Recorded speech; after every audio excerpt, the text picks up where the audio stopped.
मंदसौर में वन विभाग की टीम के द्वारा अंबा पैलेस के पीछे से बेंगोलियन जानवर को पकड़ा गया।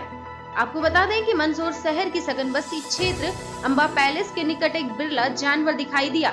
लोगों ने इसे देखा तो वह सहम गए। उन्होंने वन विभाग टीम को सूचना दी।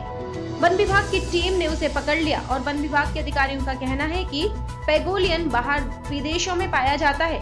लोग इसकी तस्करी भी करते हैं। मंदसौर में बाढ़ आने से इस तरफ आ गया, इसे चंबल नदी में दिखाई देता है। इसे अधिकारियों के अनुसार गांधी सागर में छोड़ा जाएगा।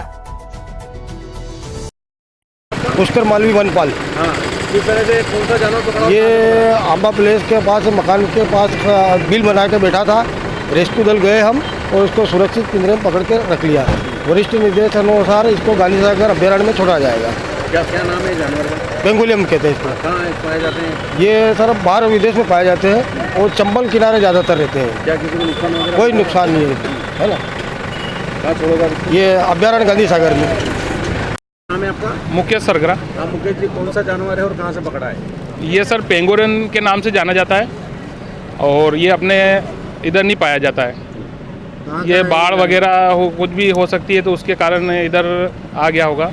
बाकी देश विदेश में इसको पाया जाता है और इसकी तस्करी वगैरह भी बताते हैं कि होती है। कहाँ से पकड़ा है इसको? ये सर अंबा प्लेस के पीछे एक बिल बना के उसमें घुसा हुआ था, तो हमारे अधिकारी के जब फ़ोन आया तो उस निर्देश से हम गए, उसको सुरक्षित लिया पिंजरे में और अब इसको हमारे साहब के निर्देश से हम गांधी सागर सुरक्षित छोड़ेंगे। क्या कैसे क्या नुकसान वगैरह पूछा था? कुछ नहीं सर, कुछ नहीं, सुरक्षित, बस सब बढ़िया पकड़ा था इसको।